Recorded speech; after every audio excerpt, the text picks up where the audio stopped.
I'm Bob Holmark in Longview. I'm at the Gregg County Historic Museum, and we're talking today about the Air Force, the modern day Air Force.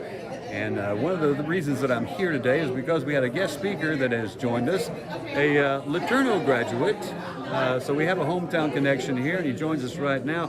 Major General, and this is Ken Eves. Ken Eves, yes. Now, Ken, you were actually a speaker here today. What was it like to, I guess, to get the reception that you did from the folks? There's a lot of veterans here that wanted to talk. A lot of veterans, a lot of community that were here, a lot of great questions. I think one of the things that these kind of events afford us opportunities is to tell our story. And the Nuke Mission's kind of a story that doesn't get told often.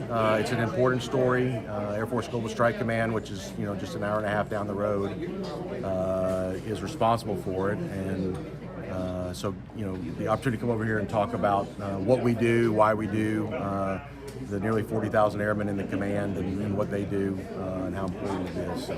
Now, the Major General is over at Barksdale right now, and that's very familiar to us here in East Texas. I think people get a very a sense of well-being when they meet somebody like yourself who is actually in charge in areas that are devoted to the safekeeping of this country. Do you get a sense that people are I guess, enamored when they actually meet somebody who's actually doing the work there?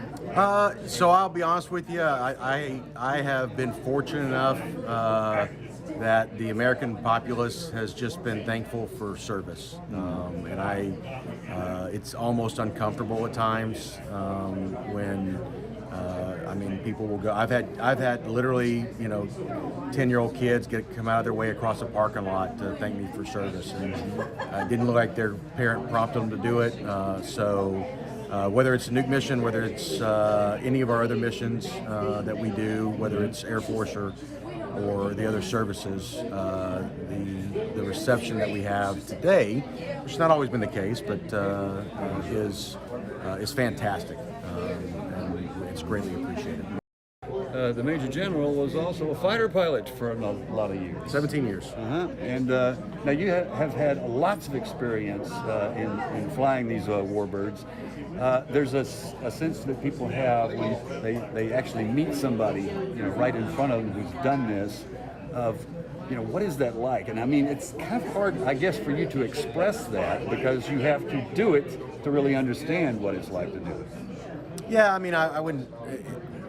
So, every airplane has its unique, I guess, traits and things that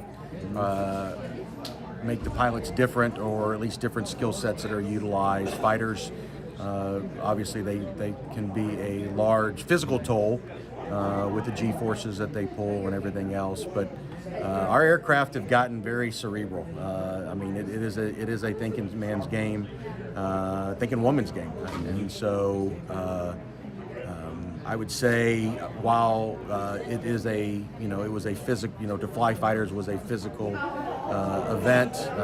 It was really, I think the most impactful missions I flew were large force type missions where you had all the players involved from other services, other platforms, and just how that integrated, and to use the systems on your airplane as well as the communications and systems off the airplane to make decisions and employ successfully. Now we get to the good stuff. Okay. All right. So the modern Air Force, the technology in just the last 20 years has been astonishing. To go from where we were to where we are now. The Air Force today is a kind of a blend of the old and the new at the same time. It absolutely is. I mean, we're still flying B-52s while we are modernizing our bomber force, and you will see the B-1s and the B-2s be replaced by the B-21, and the amazing aircraft that is.